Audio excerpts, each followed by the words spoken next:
नमस्कार दोस्तों, फ्री सीखो में आपका स्वागत है। मैं हूं धनंजय और आज की इस कंटेंट में, आज की इस लेसन्स में मैं यूनिक कंसेप्ट बताने वाला हूं और पूरे ज्योमेट्री में इसका बहुत जगह इस्तेमाल होगा। अगर आप मेरे चैनल पे नए हैं तो प्लीज मेरे चैनल को सब्सक्राइब कर दें और बेल आइकन्स पे भी क्लिक कर दें ताकि मुझे मोटिवेशंस मिलेंगे और मैं अच्छे से अच्छे वीडियोस लेकर आऊंगा।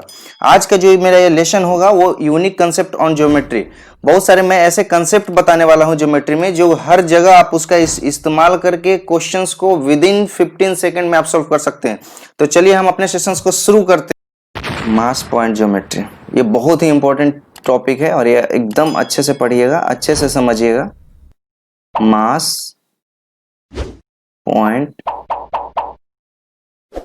मास पॉइंट ज्योमेट्री, ठीक है। देखिए, हम लोग बचपन में बहुत सारे चीज झूला पे झूलते हैं बच्चे लोग, और आप भी झूले होंगे।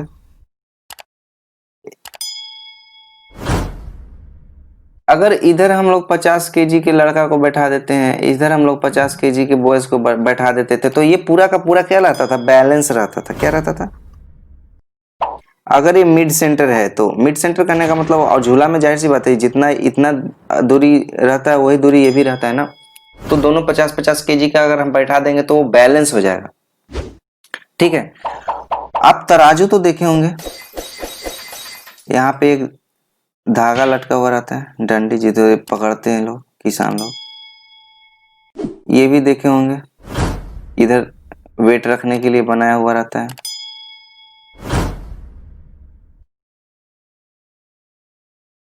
ठीक है।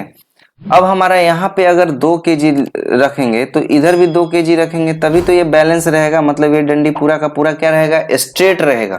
कहने का मतलब ये कि इसका हम लोग सेंटर निकाल रहे हैं, सेंटर निकाल रहे हैं। जैसे ये पेन है तो ये पेन है तो ये बैलेंस है, तो ये हमारा मिड पॉइंट है, ठीक है। क्यों? क्योंकि इधर हम लोग भार नहीं लटकाए, इधर भार नहीं लगाए। अगर हम इधर 1 केजी लगा देंगे तो क्या ऐसे उलट नहीं जाएगा?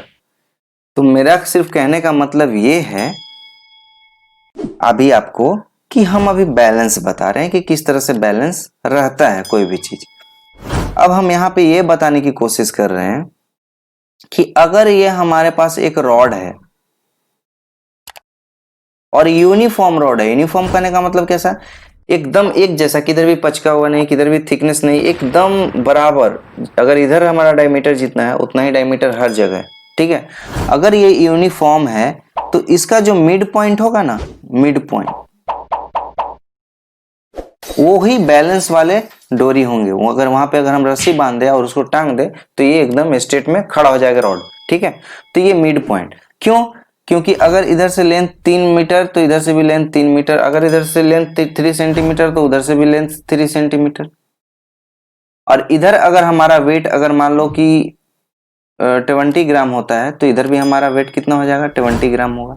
तभी तो ये बैलेंस रहेगा ना, तभी तो इधर से अगर हम पकड़ के उठाएंगे यहाँ से इस सेंटर से तो वो पूरा बैलेंस रहेगा, ठीक है। अब हम यहाँ पे आप समझने की कोशिश कीजिए हम क्यों ऐसा बता रहे हैं और क्या बताने की कोशिश कर रहे हैं, क्या बताने की कोशिश कर रहे हैं। देखिए, आप झूला पे जब बैठे होंगे, झूला पे जब आप बैठे होंगे और अगर यहाँ पे हमारा सेंटर है और इस पे 50 केजी का लड़का है और इधर अगर 100 केजी का लड़का है तो ये क्या हो जाता था? झुक जाता था कि नहीं? ये ऐसे हो जाता था,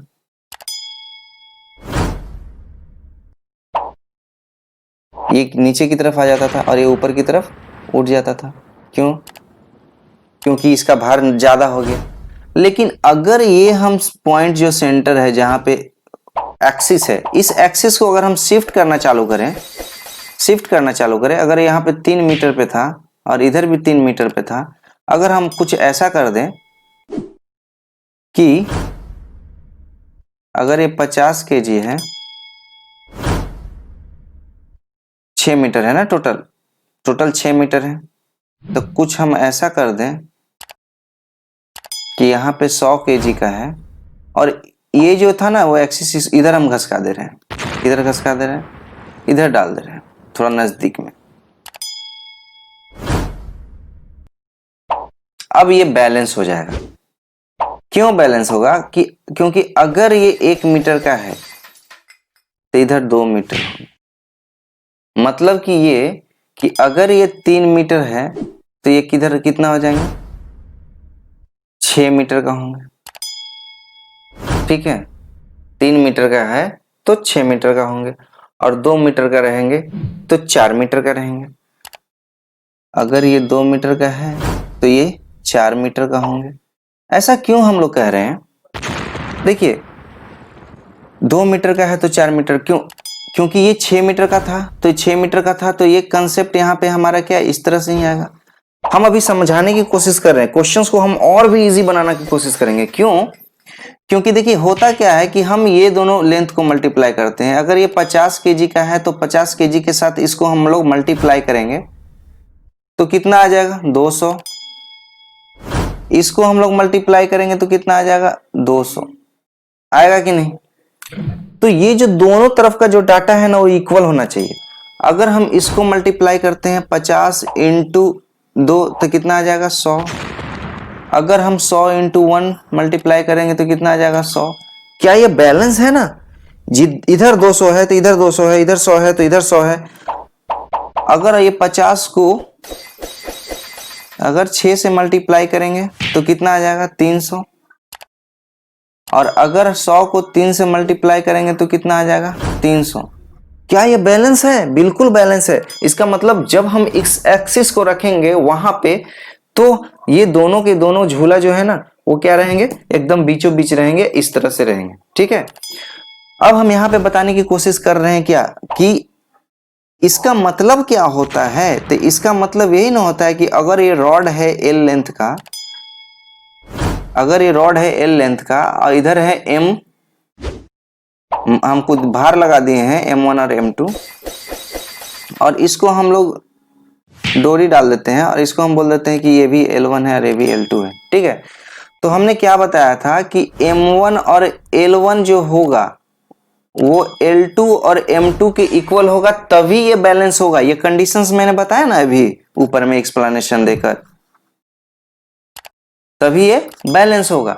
इसका मतलब क्या होता है आप अच्छे से देखोगे तो M1 अपॉन M2 बराबर L2 अपॉन L1।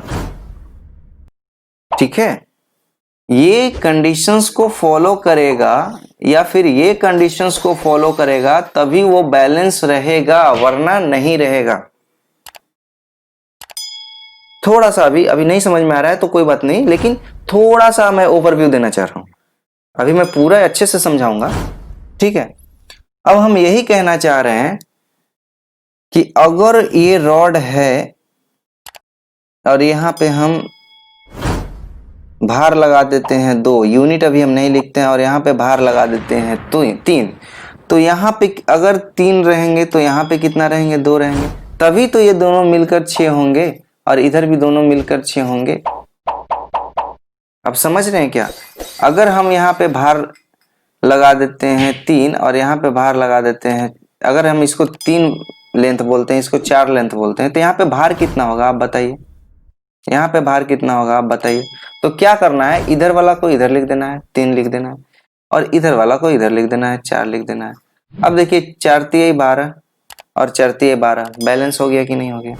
ठीक है, हम यही कहना चाह रहे हैं कि अगर ये रॉड है, यहाँ पे अगर हम डोरी लगा देते हैं और यहाँ पे अगर हम 4 kg का लिख देते हैं और यहाँ पे 5 लिख देते हैं, तो 5 वाला को हम इधर लिख देंगे। ठीक है, 4 वाला को हम लोग इधर लिख देंगे। बैलेंस हो गया कि नहीं? 5 4 जा 20, 5 4 जा 20, बैलेंस हो गया कि नहीं? बैलेंस हो गया। बस हम यही समझाना चाह रहे थे कि अगर ये है तो चाहे हमारा कोई भी डाटा 2 दिया रहे, ये दिया रहे, ये दिया रहे, तो हम यहाँ पे लिख देंगे कि 2 है, यहाँ पे लिख देंगे कि 3 है। समझ रहे हैं क्या? क्रॉस।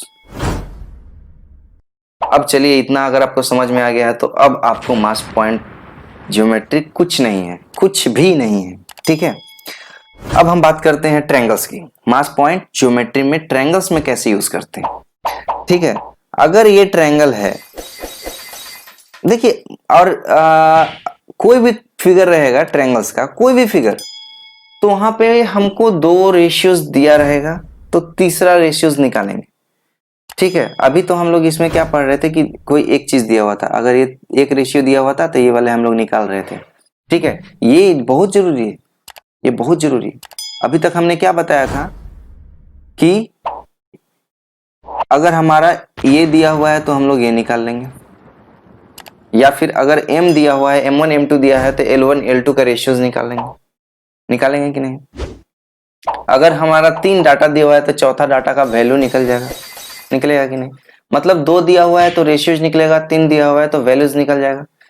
कहने का मतलब ये है कि यहाँ पे एक लाइन को डील करने के लिए तो हमें सिर्फ 2 चीज चाहिए, लेकिन एक ट्रायंगल में डील करने के लिए और ट्रायंगल में उसका यूज करके सॉल्व करने के लिए हमें 2 डाटा की जरूरत पड़ेगी, 2 रेशियोज की जरूरत पड़ेगी। ठीक है, मतलब कहने का मतलब देखिए, आप अच्छे से समझिए क्या हम बताने की कोशिश कर रहे हैं। अगर ये 3 दिया हुआ है, अगर ये 2 दिया हुआ है, और अगर ये 5 दिया हुआ है, और अगर ये 4 दिया हुआ है, तो देखिए मैंने क्या बताया था कि आप इसको ना एक डंडी मान लीजिए, आप इसको ना एक रॉड मान लीजिए। तो अगर ये हमारा रॉड है तो इधर वेट कितना आएगा, क्रॉस 5, इधर वेट कितना आएगा, 4 आएगा कि नहीं। अब अगर हम डंडी इसको मान लेते हैं, एक मिनट, ये थोड़ा ओवर लाइन जा रहा है। अगर हम डंडी इसको मान लेते हैं, मतलब हम इसको अगर रॉड मान लेते हैं, तो इधर वेट कितना होगा, 3, क्रॉस इधर वेट कितना होगा, 2, क्रॉस, होगा कि नहीं होगा, होगा।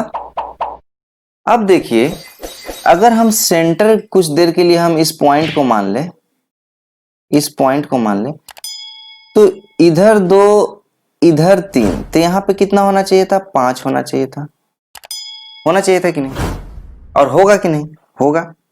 3 और 2 5, होगा कि नहीं। और अगर रेड वाले लाइन से देखें तो यहाँ पे वेट कितना होना चाहिए था, 5 और 4 9। ठीक है, 5 और 4 9। जहां पे ये 2 वैल्यू टक्कर खाएगा ना, जहां पे ये 2 वैल्यू टक्कर खाएगा, वहां पे हम लोग एलसीएम निकाल देंगे उस वैल्यू का। तो 5 और 9 का अगर एलसीएम निकालेंगे तो 45 आएगा, कॉमन कॉमन। तो अगर 45 हम इसको बनाना चाहें तो ग्रीन वाला में कितना मल्टीप्लाई करेंगे कि 45 आएगा, 9 से मल्टीप्लाई करेंगे।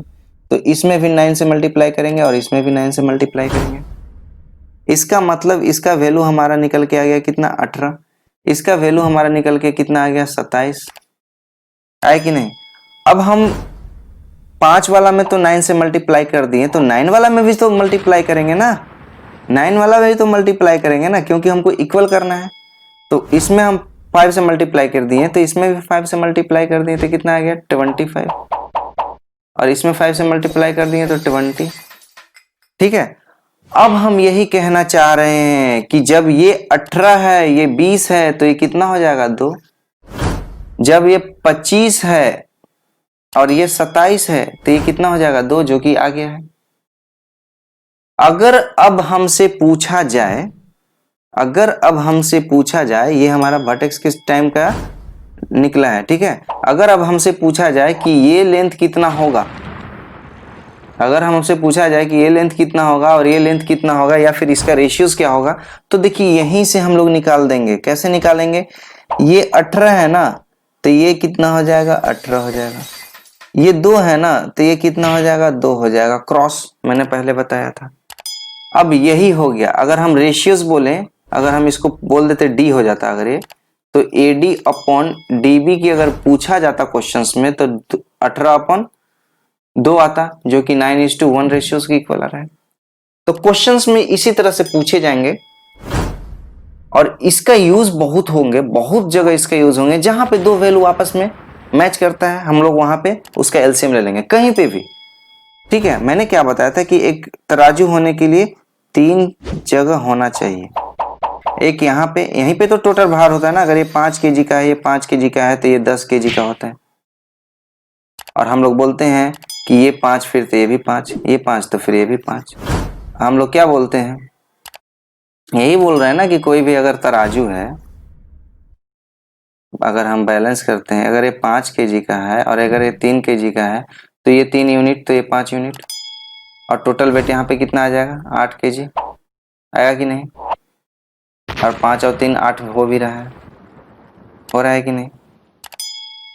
तो यही हम कहने का मतलब है कि ये वाला जो डाटा रहेगा इसका सीधा यहाँ पे आप क्रॉस करा देना, और ये वाला जो डाटा रहेगा उसका सीधा यहाँ पे क्रॉस करा देना, और कुछ नहीं करना है। और सिर्फ आपको देख लेना है कि ये दोनों का जोड़ जो आ रहा है वो 8 आ रहा है कि नहीं, खाली बस आपको इतना ही देखना है, ठीक है, जिस ट्रायंगल में मैंने देखा था। अब हम दूसरा क्वेश्चंस की अगर बात करते हैं, मास पॉइंट थ्योरी में ही दूसरा क्वेश्चन अगर लेते हैं, अगर ये ट्रायंगल है, अगर ये ट्रायंगल है ए बी सी और ये हमारा दिया हुआ है, अभी मास पॉइंट ज्योमेट्री अगर आप समझ जाते हैं तो मैं इस पे बहुत ही अच्छे अच्छे क्वेश्चंस लेकर आऊंगा, और इसका इस्तेमाल कहाँ होता है और कैसे होता है आप देखेंगे तो मजा आ जाएगा आपको क्वेश्चन सॉल्व करने में, ठीक है। तो इसको पूरा वॉच कीजिएगा, स्किप मत कीजिएगा। In figure find AD upon DC, AD और डीसी अगर हमको निकालना है, ठीक है, एडी और डीसी निकालना है, चाहे तो फिर आप एडी और डीसी ना निकाल के आप इस चीज को निकाल लीजिए, क्योंकि अगर हम एडी दे देते हैं, एडी अगर हम देते हैं 2 और इसको दे देते हैं 1, इसको हम दे देते हैं 3 और इसको दे देते हैं 5, तो हम ओ बोलते हैं, और हम बोलते हैं कि ओ एफ अपॉन ओ सी का रेशियोज क्या होगा हमको निकाल के बताइए। तो कैसे निकालेंगे, देखिए, जैसे मास पॉइंट थ्योरी में मैंने बताया था कि अगर ये 3 है तो यहाँ पे भार कितना हो जाएगा, 3 हो जाएगा। अगर ये 5 है तो यहाँ पे भार कितना हो जाएगा, 5 हो जाएगा, होगा कि नहीं, ठीक है। और अगर ये 1 है तो यहाँ पे भार कितना हो जाएगा, 2 हो जाएगा, क्रॉस। और अगर यहाँ पे 1 है तो यहाँ पे भार कितना हो जाएगा, 1 हो जाएगा, क्रॉस, होगा कि नहीं। अब देखिए ये तो बैलेंस हो गया, 2 और 1 और 1 3। अब यहाँ पे देखिए 5 और 3 8 होगा, तो यहाँ पे अगर हम बात करते हैं तो ये 8 होना चाहिए था, होगा कि नहीं। जब ये 8 यहाँ पे है, 2 यहाँ पे है, तो यहाँ पे क्या हो जाएगा, 6, होगा कि नहीं, होगा कि नहीं। जब ये 6 यहाँ पे है तो यहाँ पे क्या हो जाएगा, 6 क्रॉस, ये वेट है ना जी, तो वेट का लेंथ के अकॉर्डिंग क्रॉस क्या होगा, 6 हो जाएगा। जब ये 2 है तो ये कितना हो जाएगा, 2। अब हमारा निकल गया CO कितना है, 2, OC कितना है, 6, इसका मतलब क्या आ गया, 1:3, इसका मतलब 1:3 हमारा रेशियोज होगा। तो इस तरह से हम लोग मास पॉइंट ज्योमेट्री का यूज करेंगे और उसके रेशियोज को निकालेंगे। चलिए एक क्वेश्चन और हम आप लोगों को देते हैं निकालने के लिए, ताकि आपका मास पॉइंट ज्योमेट्री जो है वो एकदम बहुत ही अच्छा हो जाए। और मास पॉइंट ज्योमेट्री में आप हमेशा याद रखेंगे कि ये जो मैं बता रहा हूं ना, ये BD और CF ये आर्बिटरी है, कोई भी नहीं है, वो एंगल बाइसेक्टर है, नहीं वो मीडियन से, कुछ भी नहीं। आंख बंद करके उसके वर्टेक्स से उसके अपोजिट वाले साइड्स पे लाइन ड्रॉ कर दिया गया, आंख बंद करके उसके वर्टेक्स से उसके अपोजिट वाले लाइन पे ड्रॉ कर दिया गया है, ठीक है। तो अगर ये ट्रायंगल है, अगर ये ट्रायंगल है, इसमें हमें दिया हुआ है इन ट्रायंगल ABC, हमको निकालना होगा AO अपॉन OD क्या होगा, ठीक है। ABC ये क्वेश्चंस है और गिवन क्वेश्चंस है, मैं देख ले रहा हूँ थोड़ा, ये है कुछ इस तरह से, और ये जो एक वर्टेक्स दिया हुआ है यहाँ से कुछ इस तरह से ज्वाइन किया गया, ठीक है। और हमें बोला गया है कि ये D है और ये जो है वो क्या है, ये O है, ठीक है, और ये E है, चलो इसको E हम नाम दे देते हैं, कुछ भी, ठीक है।